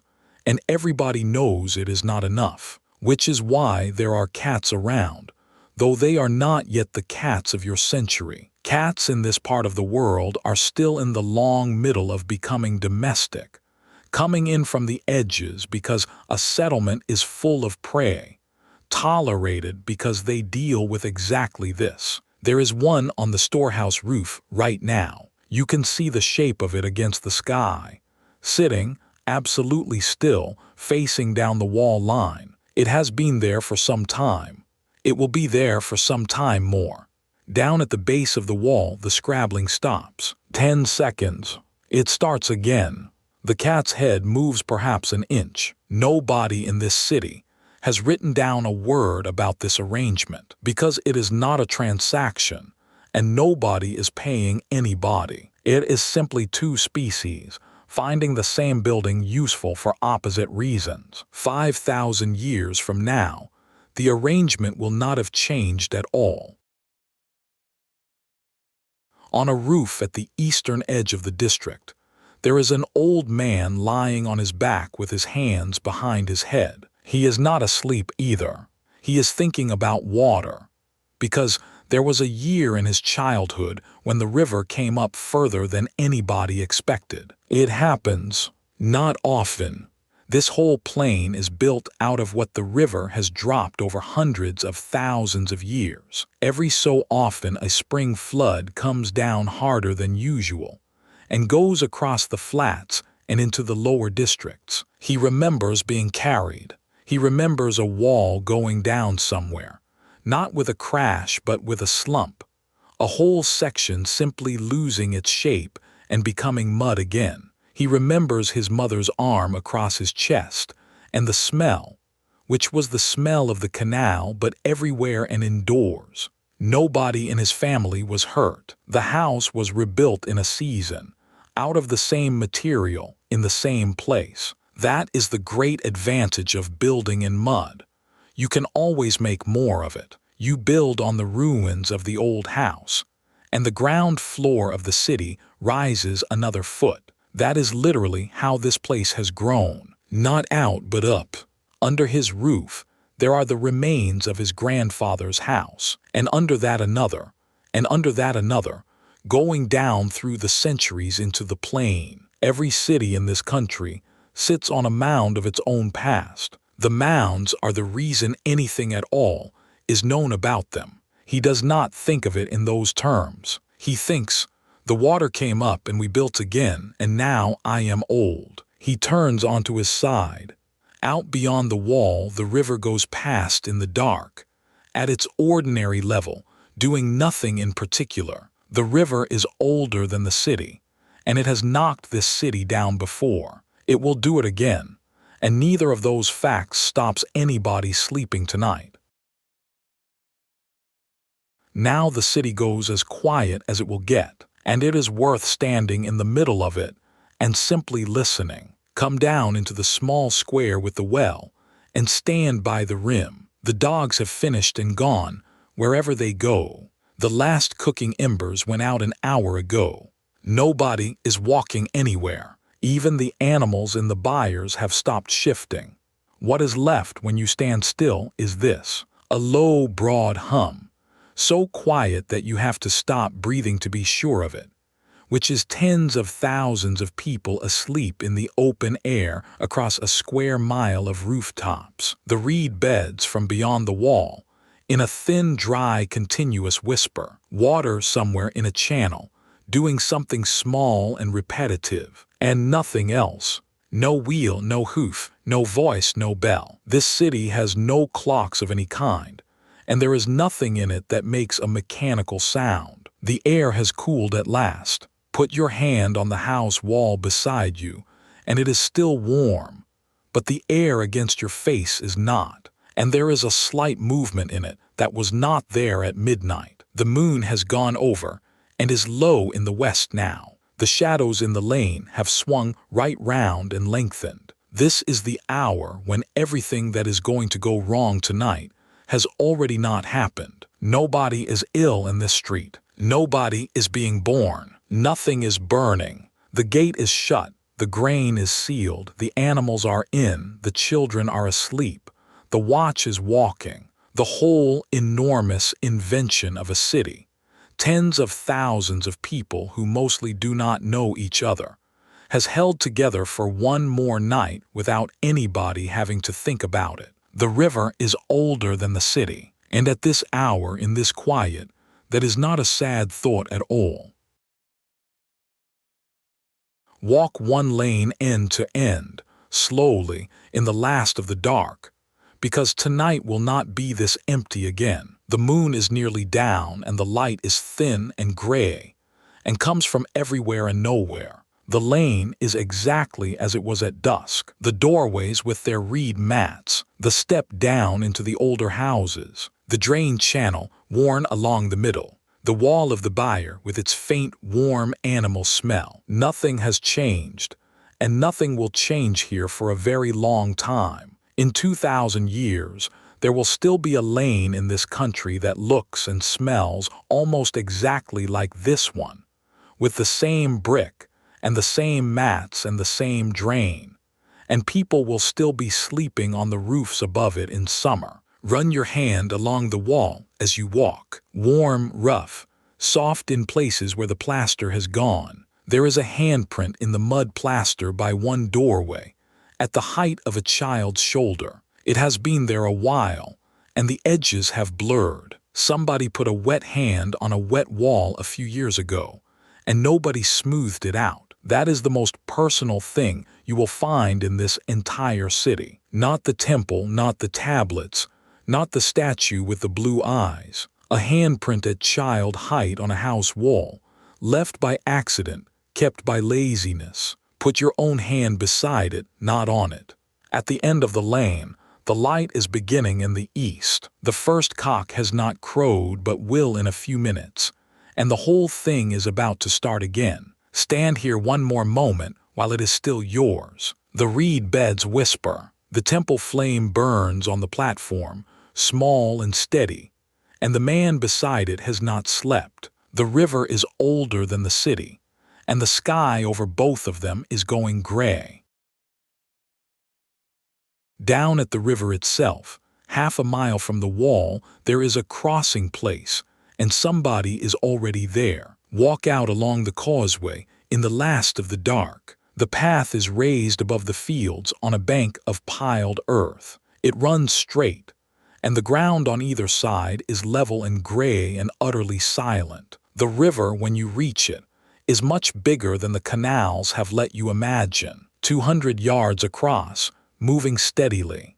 In this light it is a single sheet, of very slightly paler gray than the land. There is no bridge.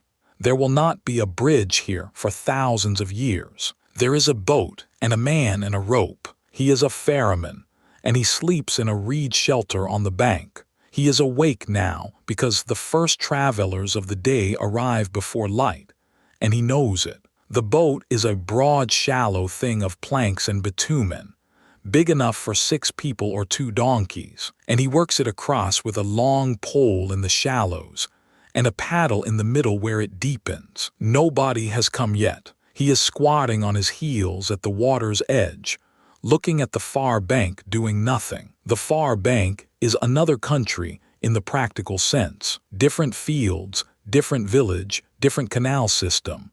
An hour and a half away on foot once you have crossed. Most people in this city will never do it. There is no reason to. Everything they need is on this side. Watch the water. It is carrying silt, and you can see that even now, because the surface has a thickness to it, a slight opacity that clear water does not have. That silt is the whole plain. Every acre of field between here and the city was laid down by this river out of exactly that suspension.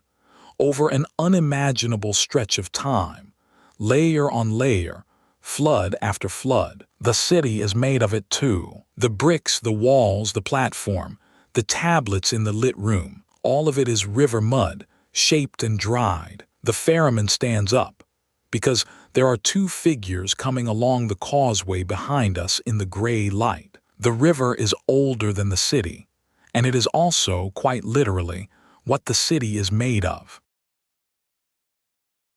Far out on the plain, beyond the last canal, there is a man with animals who has not been near the city all night. He is a shepherd on the temple flocks, and he is one of a great many. The tablets in that lit room record his name and the number of animals he is responsible for, and what happens if the number changes. His camp is nothing: a windbreak of piled brush, a fleece to lie on, a bag, a stick, a jar of water. The flock is bedded in a rough circle beyond it, 300 sheep packed close. In the gray light, they are one continuous woolly surface, with heads coming up out of it here and there. He has been awake since the moon went down, which is when the risk starts. There are wolves out here, and there are people, and either can take an animal and the loss falls on him. 2 dogs work the outside of the flock, quartering slowly, not on any command. He will be out here for months at a stretch, moving the flock between grazing, coming into the city only to hand over wool and take on supplies. His whole world is grass, water, and the number 300. The wool on the back of the nearest sheep is heavy with dew and smells strongly of animal. When you put your hand into it, the warmth underneath is startling. The sky is going pale behind the city, which from out here is a low dark mass on a slight rise with one high shape standing up out of it. He looks at it, the way you look at something you are not going back to for a while, and then he turns and looks at his sheep instead. The first working sound of the day is not the gate, and it is not the ovens. It comes earlier than both, and it is the sound of stone on stone. Listen, it starts in one courtyard, a low, irregular grating. Then there is another somewhere behind it, and within 10 minutes there are dozens all over the district, none of them in time with each other. Grain does not keep as flour, it keeps as grain, and it is ground fresh in small amounts, every single day in every single household by hand. Go and look. In a courtyard 3 doors along, a woman is kneeling in the dark at a saddle quern, which is a flat slab of stone slightly hollowed by use, with a smaller stone held in both hands. She works the top stone forward and back along the slab, leaning her whole upper body into it, and the barley goes under it and comes out at the far edge as coarse meal that she sweeps into a bowl with the side of her hand. It is heavy work.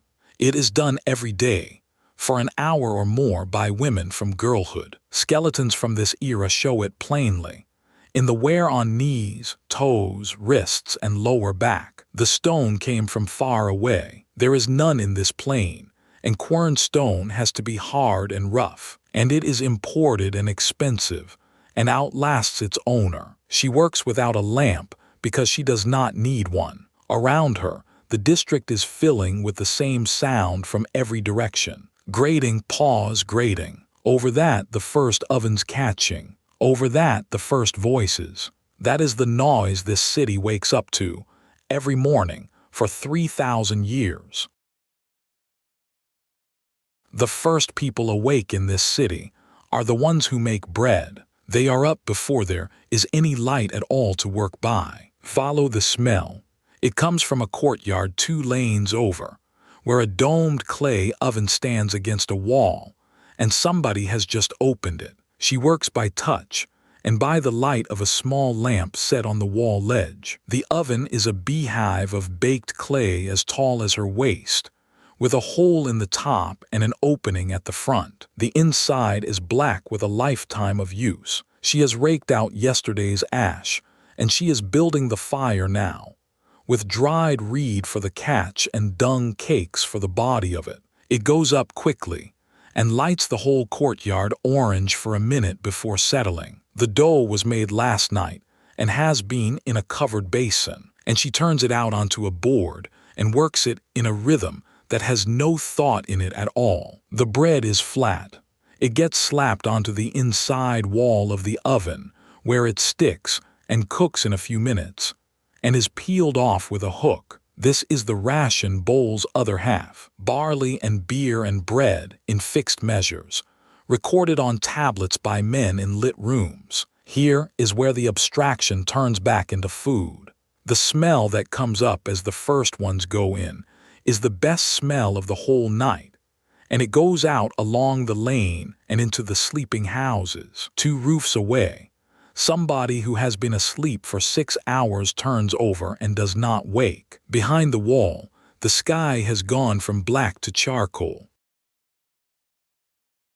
Go back up to the roof by the lane quietly, past the grandmother and the child who is still under her cloth. The east has begun. It is not color yet, and it is not light. It is only that the sky over there is now clearly a different thing from the sky overhead. The flat line of the horizon has come back into existence after being invisible for 8 hours. The stars are still out, all of them, but the low ones in the east have gone, and the rest are 1 degree less sharp than they were. Now the city begins to change in a way you can watch. The roofs, which have been dark, irregular shapes with pale bundles on them, resolve. You can see individual sleeping people again. You can see which mats have 2 on them. Somebody on a roof 40 yards away sits up, scratches, looks around, and lies back down. The temple platform comes back as a shape rather than an absence. Its edges still black, but its face now visibly different from the sky behind it. The air is at its coolest of the whole night. It is the only genuinely pleasant temperature this city gets, and it lasts about an hour. Down in the lane, a doormat is pushed aside, and a woman comes out with a jar on her hip and goes toward the well, walking quickly. Hers is the first door we have seen open onto a lane since the watchman went by at midnight. Behind her, another comes out, then another. The queue at the well is forming, and by the time it is properly light, it will run 20 deep, and the entire news of this district will pass along it twice. The first bird calls somewhere out past the wall, and then a great many at once. In the small square, the sky has gone from black to charcoal, and a doormat lifts, and somebody comes out with a jar. She is the first, and she is first deliberately, because being first means no queue and cleaner water, and being home before the children are properly awake. She walks to the rim without hurrying, sets the jar down, and unwinds the rope from the peg. The bucket is a leather bag with a wooden hoop at the mouth. She drops it in, feels it tip and fill through the rope, and hauls hand over hand with a rhythm that comes entirely from the shoulders. The rope runs in one of the worn grooves on the rim. It has run in that groove her whole life, and her mother's. She pours into the jar, drops the bucket again, hauls again, fills it to the shoulder and stops. Then she does the part that matters. She lifts the full jar, which weighs as much as a small child, and gets it up onto her hip, and then, in one motion that took years to learn, onto her head and straightens, and stands there for a second finding the balance. Then she walks, straight-backed, unhurried, one hand up steadying, and she does not spill any of it. She will do this 3 or 4 more times before the sun is properly up. Behind her, another mat lifts, and another woman comes out into the square with a jar. They say something to each other that we are too far away to hear. Both of them laugh quietly so as not to wake the roofs. That is the first laughter of the day, In the first city on Earth, the sky over the eastern wall is going pale. In the great empty court at the foot of the platform, in the first gray, somebody is working. He has a broom of bound twigs on a long handle, and he is sweeping the brick paving. He starts at the north end and works south, and it will take him most of an hour. The sound is wonderful. A long dry swish, then a pause, then another. The court is so large and so enclosed that each stroke comes back off the far wall a moment later. He is not making it clean, in the way you would think of clean. He is moving the day's dust, and the night's blown chaff into a line, then along the line, and eventually into a basket. This is one of the oldest jobs attached to a temple anywhere, and it will still exist in every religious building on Earth in 5,000 years. It is almost never written down because it is not an event. The light comes up while he works. The columns with their colored cones come out of the dark in stages, first as shapes, then with the pattern showing, then with the actual red and black and white of it. By the time he reaches the southern end, the court is properly light, and the first people are coming in with business. He tips the basket into a heap by the outer wall, sets the broom against a column, and goes to find something to eat. The court behind him is swept, and it holds the whole morning in front of it. By noon, it will be covered again. Down at the gate, the watchman is standing with his hand on the timber, waiting. When the light reaches a certain point, he lifts the bar. It takes two of them. The other has come up from somewhere without being called, because this is the hour and everybody knows it. The leaves swing in, and there is a long, low groan of timber, unhurried, the sound of something heavy being persuaded rather than forced. It goes down every lane within earshot, and it is the sound that means the day. Outside on the road, people are already waiting. Not many, half a dozen, with donkeys, who came in from the villages before light and have been standing in the dark for a quarter of an hour. They come through without a word to anybody. Their donkeys' hooves go from soft dust to packed lane with a change of tone you can hear. Behind them, out on the plain, the country is coming visible. The fields are still gray. The canals are darker lines. The date palms along the big channel are black cutouts, with the light coming up behind them. Now people begin to go out, in ones and twos at first, then in a steady flow. Field workers with tools over their shoulders, a boy driving 4 goats, 2 men carrying a long pole between them, women with empty baskets going toward the reed beds. Nobody hurries and nobody is late. This is simply the hour when the city turns itself inside out, pours most of its people onto the land, and works until the heat stops it in the middle of the day. The watchman leans on the open gate and watches them go past. He is finished, and his relief is walking up the ramp behind him.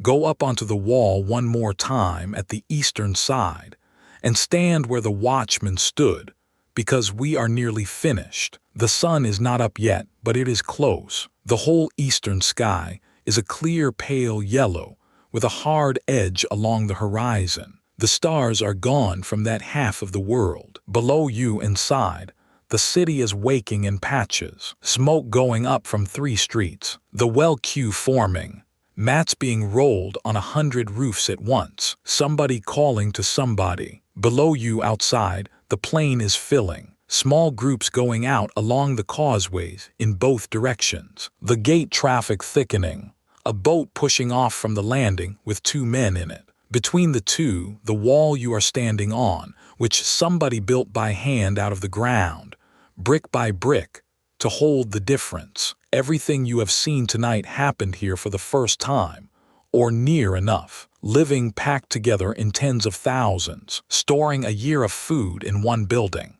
owning a signature, being counted, writing something down and going home. None of them chose it. It came out of water and mud and barley, and the need to organize a canal. By the time anybody could have noticed, it had already happened and they were living in it. The river is older than the city. From up here it is a broad, bright line lying across the whole western edge of the world, carrying its load of mud toward a sea nobody in this city has ever seen. Come down off the wall. The night is over.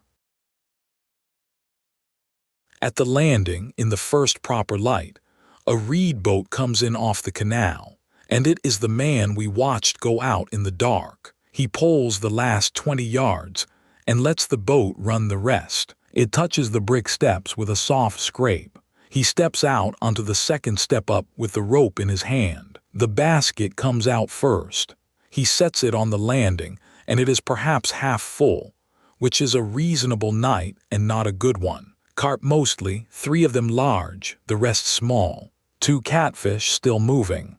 A layer of wet reed over the top to keep the sun off. He ties the boat, lifts the basket onto his shoulder, and stands for a moment on the landing looking at nothing at all, in the way of a man whose night has just ended while everybody else's day is starting. His hands are wrinkled white from the water. There is a cut across the back of one of them, old, healed badly. He goes up the steps and along the bank toward the gate. He will sell most of this within the hour in the street to women coming back from the well. What he does not sell will be split and salted and dried on a rack on his roof. It will keep for months, and in a bad season it is what stands between his family and going short. The canal behind him is bright now. His boat sits against the steps with an inch of water in the bottom and a coil of wet line in the bow. The river is older than the city, and it fed people here long before anybody thought to build a wall, and it is doing it again this morning. Go out with them, through the gate, along the causeway, and out onto the plain in the gray light. The turned earth is heavy with dew, and it soaks your legs in the first 20 steps. The path is packed earth with a fine dust on top. The dust is cool and damp this early and will be scorching by noon. The canals are full and slow. At the head of the lesser channel we sat beside last night, a man is lifting the plank in its slot, and the water goes over the lip and into the field ditch with a small rush, and then a steady, quiet run. He watches it for a minute, moves a clod with his foot to correct the flow, and walks on.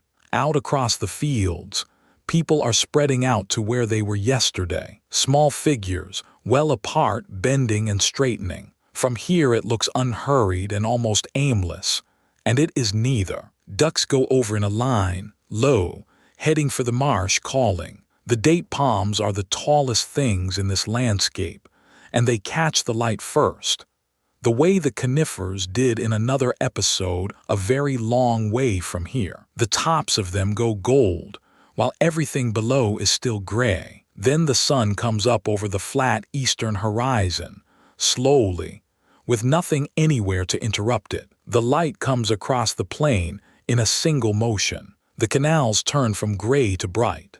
The dew on the stubble flares white and starts to go. The mud brick of the city wall behind you turns the color of a fired pot, and the river half a mile west comes up out of the dark as a broad band of moving light, wider than everything, older than everything, entirely indifferent. Turn and look back at Uruk from a quarter mile out, in the first sun, because this is the view worth carrying away. It sits on its low mound above the plain, and the wall runs round it in a long, irregular circuit. Behind the wall, the rooftops rise in a dense mass toward the center. Above them all stands the great white platform with the temple on it, catching the light. Smoke is going up now, not much and thin, but from a great many places at once all over the city, straight up in the still morning air. Bread ovens, cooking fires, the first furnace in the Metalworkers Lane, The sound has changed completely. What was a low hum of sleeping people is now a broad, busy noise you can hear from here. Voices, animals, something being hammered, a child, a door. On the roofs, mats are being rolled and stacked against the parapets, where they will stay all day until evening brings everybody back up. The queue at the well is at its longest. The gate is jammed with traffic in both directions, and in the small room on the north side of the temple court, the man with the reed has finished. He put out the lamp when the light got good enough, and he has stacked 41 tablets to dry, and he is going home to sleep for a few hours before the day's deliveries begin. None of these people know they are first. That is the thing to hold. Nobody in this city has any idea that they are living in the beginning of something, because from inside, it is simply the place where you live and always have. The mats are stacked. The smoke goes up. The river is older than the city, and this morning the city does not care. The hour before dawn is behind us now, and the city has come through the night the way it does. It will do it again tonight, and for another 3,000 years after that. Stay where you are. There is nothing left to walk to. Think, if you are still awake, about how ordinary all of it was. Somebody counted barley. Somebody watched a lamp. Somebody could not sleep and lay listening to a city breathe. A child got under his grandmother's cloth. A man pulled a reed boat out onto black water and sat still for 4 hours. None of them were making history, and all of them were. This city will be great for a very long time, and then less great, and then small, and then empty. The river will move away from it, which is the thing that finally does it, because a city in this country is only ever a negotiation with water. The bricks will slump back into the plain they came out of. The mound will grow over, and the wind will take the top of it. And then, 5,000 years from tonight, people will come out here with brushes and small tools and find the walls, the columns with their colored cones, and the shelves of dried clay with somebody's grain accounts still perfectly legible on them. They will not find the handprint at child height. That was gone long ago. The mats are stacked on the roofs. The lamp on the platform is out, wherever you are lying now. The day out there can manage without you a while longer. The river is older than the city, and it goes past in the new light, carrying its mud, on its way to somewhere none of these people will ever see. This was worlds before morning.